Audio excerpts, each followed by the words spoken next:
Suniin raadiyoon sagalee Ameerikaati.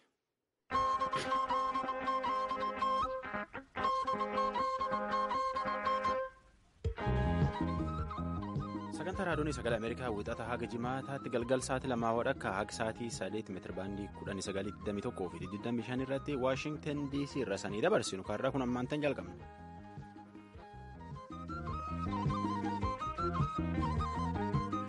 Babartoole Bonaadaadoo Hansoora haala keessan keessummeessa hardhaa guyyaan wiixata eebilii 10 barii 2017 qophii VOA afaan Oromootiin raadiyoonii fi televezyiinii Naayil Saatiin teessoo mootummaa Ameerikaa Waashingtan DC irra sanii dabarsuu jirru caqasuu jirtanii yaadda jenne. Koomishinni mirga dhala namaa Itiyoophiyaa gubachuu mana hidhaa Qiliinxoo laalchisuun gabaasa isaa mana maree bakka bu'ootaaf dhiyeesse mataa oduuti attamoltan dhaggeeffatoota keenya oduudhaaf antuu jubee horaati. Itti gaafatamtoota Koongireesii Federaalistii Oromoo afran dabalee Oromoo 22 mana murtii federaalaa kan lidataa jiru fidanii dubbii isaanii beellamaan dabarsan. Jaarsi biyya koloneel Jaagmaa Keelloo kalee Finfinneetti awwaalan. Afrikaan gara dorgommii kubbaa miilaatiin addunyaan hogganaa atileetiksiitii fi waan gargaraatiin maal keessa oolteen qophiiteen argamnu keessaa tokko oduu tasaana tujube.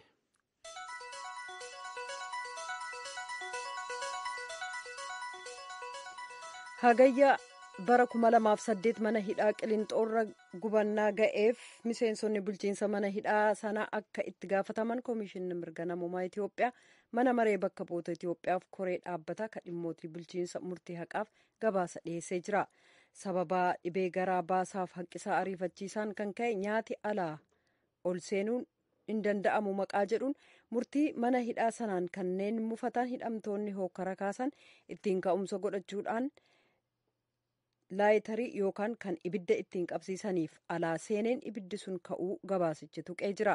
Hidhamtoonni kunis ibidda sana jalaa miliquuf yaalii utuu godhanii waardiyyaalee mana hidhaatiin dhukaasitti banamuusaaf gaaziin imimmaansullee alaa itti biifamuu gabaasichi ibseera. Itti dabaluudhaanis hidhamtoonni ibidda jalaa miliquuf yaalan 2 rasaasaan innaa ajjeefaman 8 immoo madaaniiru jedhameera. Kana laalchisee bal'inasaa qophii keenya borii keessatti itti deebina. Waldaan Ortodoksii Masrii keessaa haleelame yoo xiqqaate namoota 44 ergi du'anii booda biyyattiin labsii yeroo hatattamaa baatilee 3 labsitee jirti. Pireezidaantiin biyyattii Elsiisiin ibsa televiziyoona biyyattii irratti darbeen akka jedhanitti labsiin yeroo hatattamaa baatilee 3f turu kun kalabsame tarkaanfiiwwan seeraaf heeraa erga ilaalamee boodaa jedhan. Dhoohinsi inni jalqabaa magaalaa gama kaabaa Masrii Taantaa bakka dhoohinsi guddaan sagada dilbata waldaa kiristaanaa Sant Joorji Raasee namoota 27 galaafachuun 78 madeessee ta'uun televiziyoonni biyyattii gabaasee jira. Dhuka'aan sun teessuma galma mana sagadaa guddicha jala awwaalamuullee beeksisee jira. Utuu xiqqoon turin haleellaa of wareegan mana sagadaa Ortodoksii Alekzaandiriyaa jiru kan Seent Maark cinatti raawwateen immoo yoo xiqqaate namoonni 17 yoo du'an kanneen 41 ta'an kabiroon madaa'aniiru. Haleellaan sun kan raawwate abuunichi kaatolika Roomaa Masrii daawwachuuf torbanneen hangi tokko erga hafee booda haleellaa sana balaaleffachuudhaan gaddatti dhaga'ame ibsaniiru. I pray for the dead and the injured, and I am close in spirit to their families and the kanneen du'aniif miidhamaniif waaqanan kadhadhaa hafuuraanis maatii isaaniif guutummaa hawaasa sanaatti dhiyaadheen jira. Waaqayyo laphee warreen shororkaa ajjeechaaf hokkora facaasanii akkasumas kanneen meeshaa waraanaa oomishaniif deddeebisanii haa jijjiiruu jedhan. Haleellaa sanaaf garee ISIStu itti gaafatama fudhate pireezidaantiin Yuunaayitid Isteetsi Doonaald Tiraamp dilbata kaleessaa pireezidaanta LCCdhaaf bilbiluudhaan maatiiwwan firoottan isaanii duraa du'aniif gaddatti dhaga'ame ibsaniiru. Of wareegaan saqqii dhukaa ofirratti hidhate kan haaromsame maadhee waraanaa biyyoolessaa Somaaliyaa seenuudhaan yoo loltoota 5 galaafatu maddeen waraanaa raadiyoo sagalee Ameerikaaf ibsuun isaaniillee beekameera. Namni haleellaa sana raawwate mooraa leenjii guddicha kan waraanaa Somaaliyaa Maqdishoo konyaa Wadajir irratti fuulleffate. Kan haleellaa sanaan booda bakka sana daawwate oduu gabaasaan raadiyoo sagalee Ameerikaa Abdulkadir Mohammad Abdullee mooraa sana cinatti konkolaataa gubatan hedduuf dhiiga lafarratti arguusaa ibsee jira. Dhukaa kabiroo magaalattii keessatti raawwatameen aangawaan ministirii barnootaa Somaaliyaa waliin hojjetan tokko innaa dhukaan konkolaataa isaanitti hidhamee dho'ee ajjeefamaniiru. Haleellaan sun kan dhaga'ame hoogganaan waraanaa Somaaliyaa Jeneraal Ahmed Mohammad Jimaalee haleellaa of wareegaa yoo xiqqaate Maqdishoo keessatti namoota 15 galaafaterraa lubbuun erga oolanii booda. Haleellaa sanaaf Alshabaabtu itti gaafatama fudhate. Jiraattonni Maqdishoof hayyoonni naga eegumsaa akka jedhanitti erga pirezidaantichi haaraan Mohammad Abdullaahi Farmaajoo biyyattiin Alshabaab waliin waraanarra jirti jechuun labsanii garee finxaaleeyyii kanaaf harka akka kennatuuf guyyoota 60 kennanii booda haleellaan garee kanaa raawwatamu dabalee jira. Kan dhaggeeffataa jirtan raadiyoo sagalee Ameerikaa sagantaa afaan Oromooti.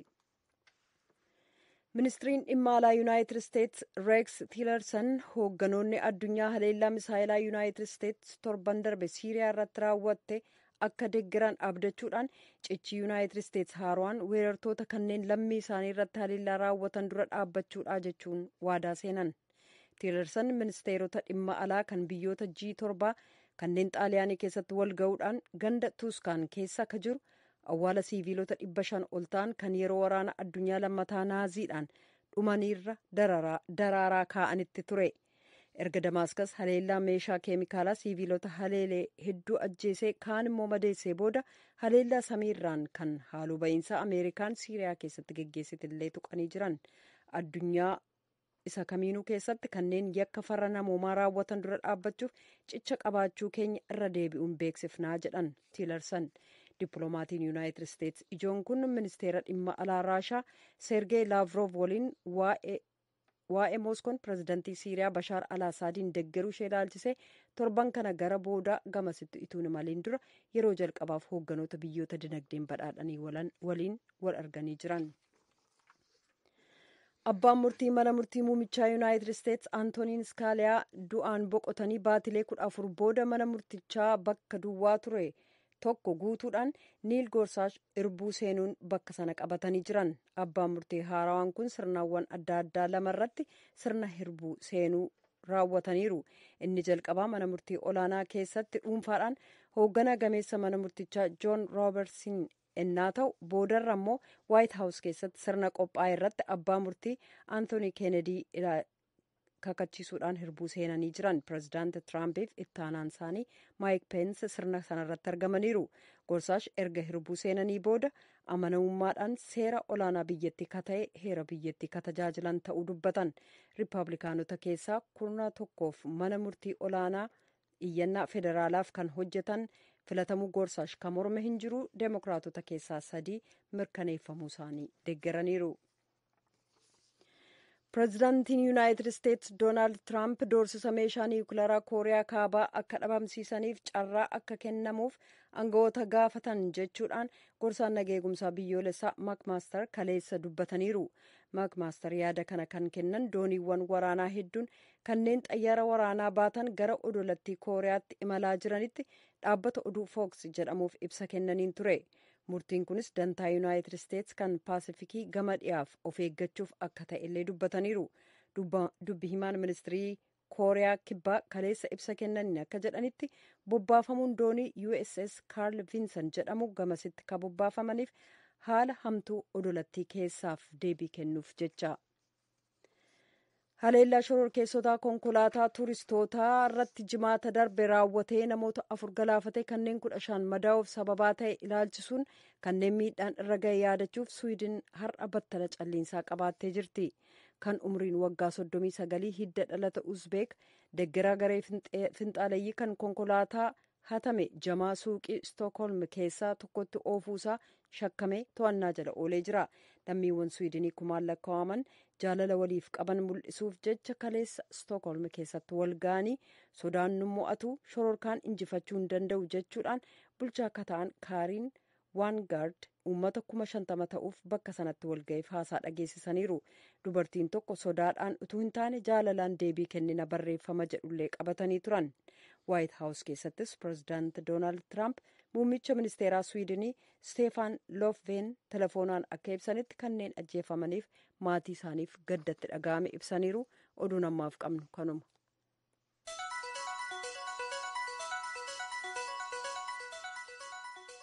Tammaantan caqasuu jirtan tun raadiyoon VOA sagantaa afaan Oromooti.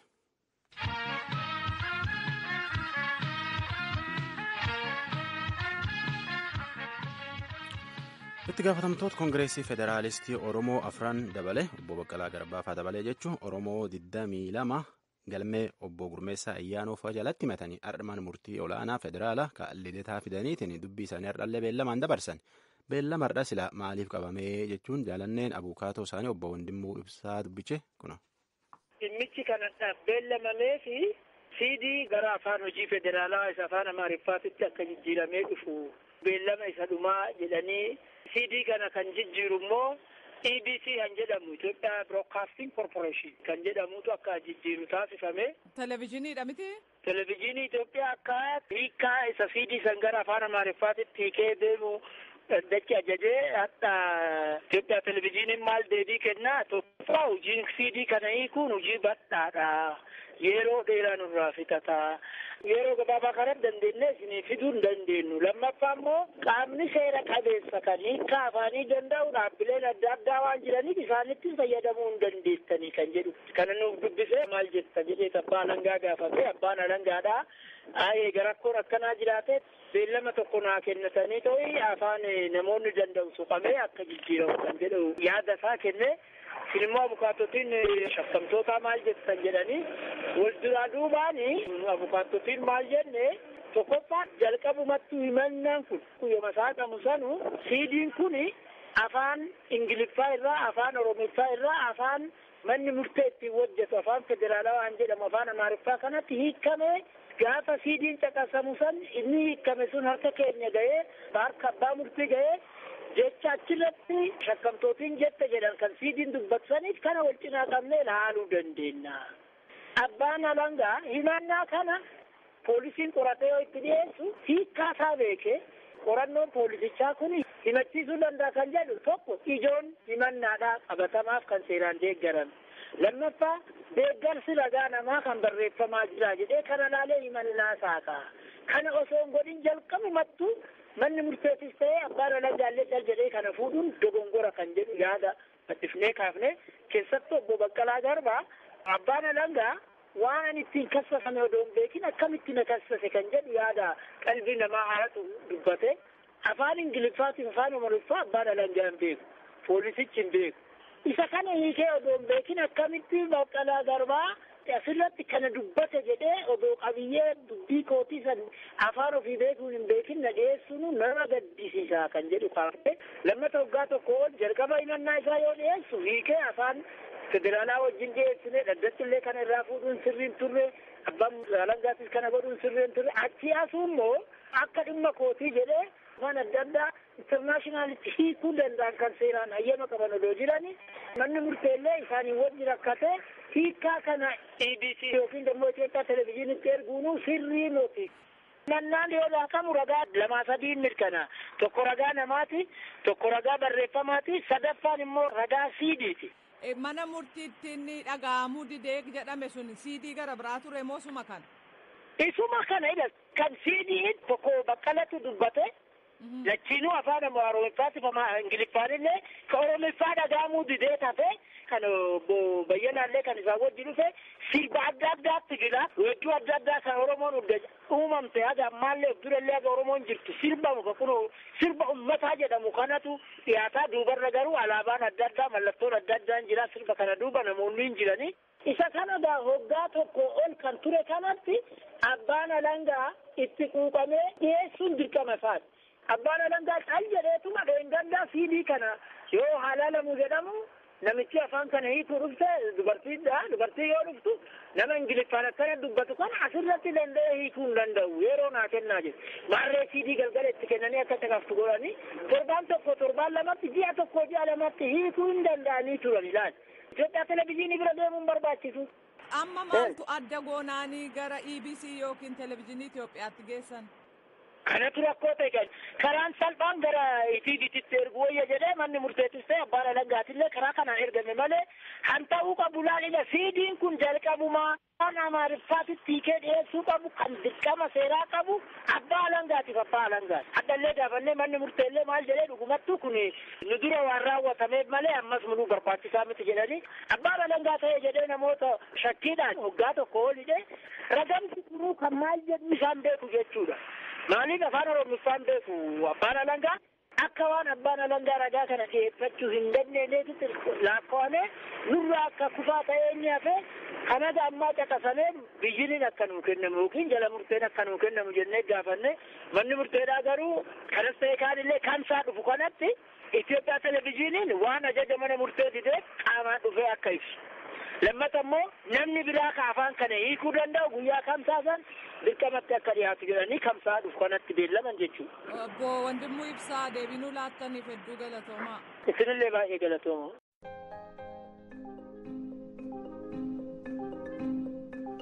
Tamsa qasuu jirtan tun raadiyoon VOA sagantaa afaan Oromooti. Qophii taantutti dabarra. Latinaal Koloneel Jaagmaa Keelloo kalee Finfinneetti awwaalan. Akka warra awwaala kan dhufu keessaa tokko jedhutti dhalooti kun nama jabaa akka Jaagmaa Keelloo kan qabaachuu male. Jaagmaa Keelloo eenyu oduu Iskindar Fireew Finfinnee nu ergee jira. Jalanne.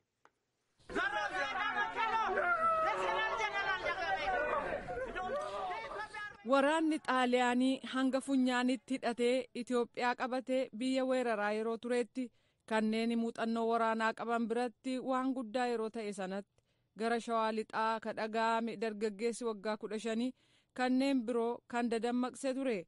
Mootummaa biraas ta'e kanneen biroo biraa waamichatuun godhamiiniif loltummaa seenee mindaan kan hin baafamneef Jaagamaa Keelloo waggaa 5 sana qabsoo keessa ture.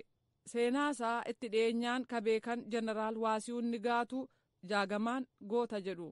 አምስቱን ማማት አንድ ቀን ቤት ውስጥ ተኝቼ አላውቅም።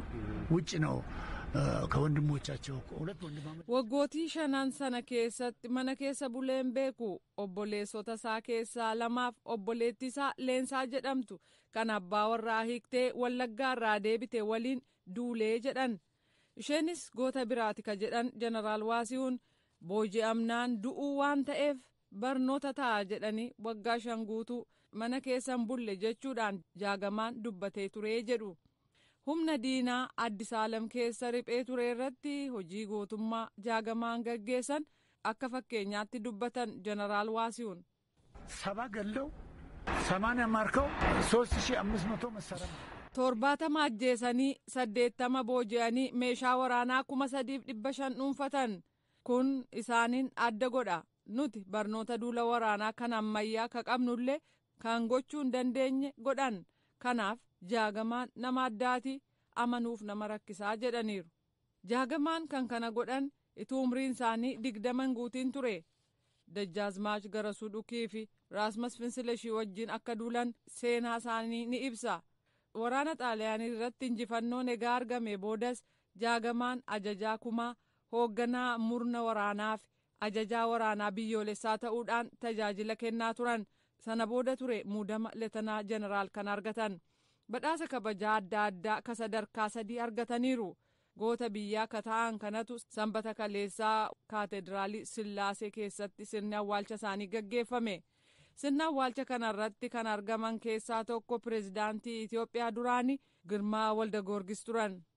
ታላቅ ኢትዮጵያዊ ጀግና ነበሩ። ፈቃደኝነታቸው ለመስራት ያላቸው lammii Itoophiyaa goota guddaa turan. Fedhii isaanii hojii fi uummataaf jaalalli qaban amanamummaan isaanii guddaa ture jedhaniiru.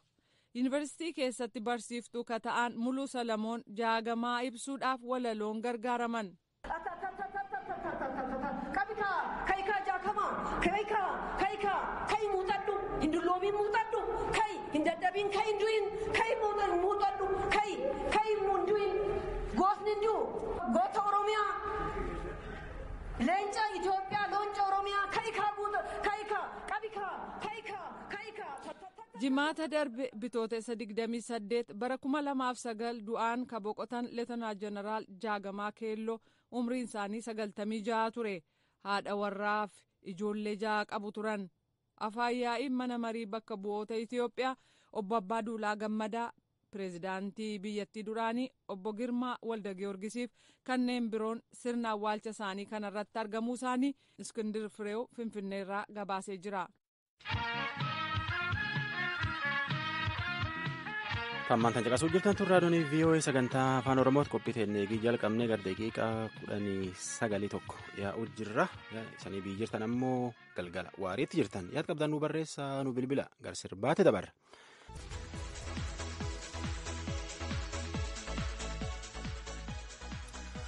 atileetota keeniyaa gama maraatooniitiin addunyaa matuma gubbaatti ol bahuutti jiran kaleefaa dhiirsaaf niitiitti dorgommii maraatoonii addunyaa moo'e. biyyumtan keessa atileetiin addunyaan abdat keessumattuu keeniyaan abdat beekamtuun tokko ammoo dorgommii irratti aduuntaatiin dorgommii alalleetti qorsa humna namaa kennuuf seera malee fudhattee jedhaniitiin addunyaa qalbii tokkoon caqasuu jirti. Maskaree Masaffaa jettimoo Faaxee Tolaa jettimoo warri kun cuftuu warraalee maraatoonii keessaa moo'e keessaa tokko. dorgommii kubbaa miilaa kilaboota addunyaa ittum jiran Leicester City, Palmeeroo fi Sunderland fa'aatti addaatti dorgommii tan keessa ba'uuf dhibaachuu isaaniitiif falachuu jiran matoota ispoortii irraati.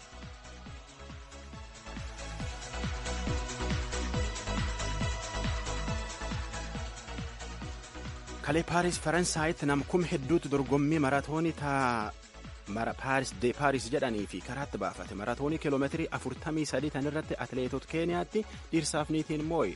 dhiirsi Paawol Lanyaangaati, niitiin ammoo Puritii Ringuurooti dorgommii dubraa keessatti moo'e jechuudha. dorgommii tana IWF'tti qopheesse niitiin Paawol Rinoonooni maraatoonii kiiloomeetirii 43 tan moo'uu qofaa miti rikoordii haara cabsattellee dhiirsi isii immoo sa'aatii 2 daqiiqaa 6 sekondii 10tti moo'e. Tadhiiraalleen sadeessoolleen keenyumaa jechuudha.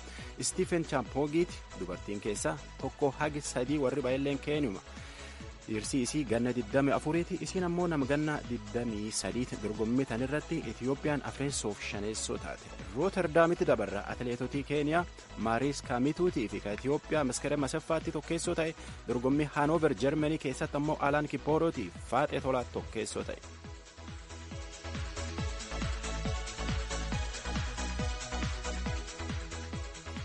kilaboota afrikaa dorgommii konfedereeshin kaap jedhanitti jiran dorgommiin tun kilaboota afrikaa diiviziyoona lammeessoo keessa jiran haga guddaan irratti wal dorgoman dorgommii akkanaa tun 10 afreessoo waldaa kubbaa miilaa afrikaa kaafitti qopheessa dorgommii tan ji lamaan duratti jalqabanii akkuma kanatti DRC keessaa kilabiin TP Mazembe kilabii Aljeeriyaa JC Kabeele 2-2 moote jabeenni duruu afrikaa keessatti qabda agarsiifate kilabiin Tuuniiziyaa Afrikaanaa jedhanilleen kilabii Mooritaaniyaa Poorloos 2-1 moote kilabiin Naayijeeriyaa Enugu Rangers Scooper jedhan ammoo kilabii Zaambiyaa Zesco United waliin 2-2 walqixxee baate kilabiin Ivory Coast Tanda jedhan ammoo kilabii Afrikaa Kibbaa Platinum Stars magaala Abuujaa keessatti 2-2 gangalfatte dorgommii tana ji lamaan dura jalqabanii biyya akka karra mareetiin taphatan hagammaata marroo 84 taphatanii goolii 181tti galee kilabii 50tti taphachuu jira hagji afran dhufaallee inuu taphatan abbaa immoo dorgommii kilaboota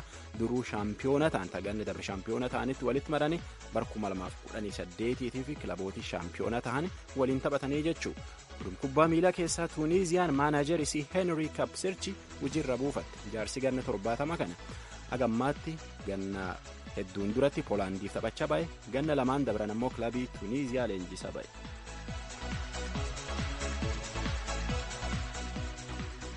oduu atileetiksii keessaa ammoo atileetiin keeniyaa olompikii London irratti waan hedduun abdachaa bahan tawarqii mooteef ufiyyuu silaa ol guddachuu jirtii jedhanii abdatan Jamiimaa Saamoongi dhiigaaf fincaan isii qorataniitiin qorsa humna namaa kennu EPO irratti argame. atileetiin ganna 32 ta'an silaa maraatoonii London torbaan lamaan duuba jalqabaniifu nama abdachuu jiran biyyi sun keessa bara 2011 fi bara 2016 jidduutti atileetota keeniyaa 40 irratti qorsa humna namaa kennu kan irratti argame.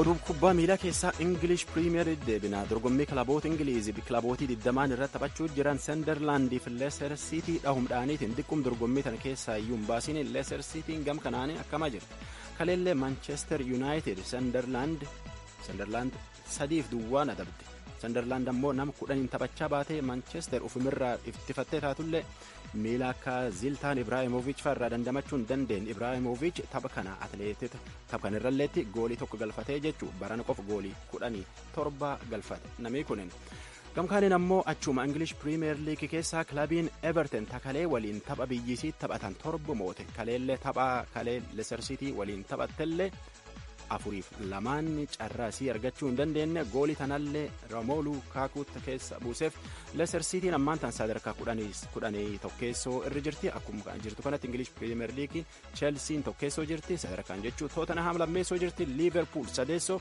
afreessoon ammoo City shaneessoon ammoo United ta'aniitiin taphachuu jiran Leicester Cityin English Premier League keessaa ba'uuf dhibaachuu isii amma falachuu jirti.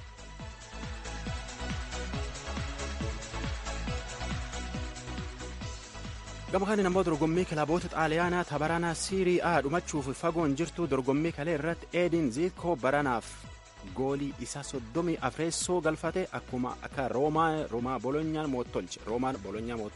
Namni kun duruyyuu kilabii Manchester City keessa dur taphachaa bahe. Achum Siiriyaa keessa AC Milan dorgommii tana keessa ba'uu diduu fi carraaqaa taphaata Paaleeroo 4-2 carraa isii dhoorte. Kilabiin tun kilabii durumaanuu mataa wal qabe Inter Milan qabxii 6 caalteetiin sadarkaa duraa irra jirti. Tan fakkaatu qophiin ispoortii tahaardha. Yaad qabdan nu barreessaa nu bilbila afaan oromoo @voanews.com iimeelii kenna. Yaadii san qabdan waan hedduu nu barsiisa waan nu deen ammoo nu qaabachiisuu danda'a. horn@voanews.com iimeelii kenna. Ka duraan jedhe kan afaan oromoo @voanews akka ingiliffaatti yoo barreessitan jechuu iimeelii feesbuukii kennaati yaadii san nu barreessitan waan hedduu nu gargaara. 222 3 4 9 9 4 2 extension 13 jenna. Nagaan nu bula sagantaa afaan amaaraa jalqaba.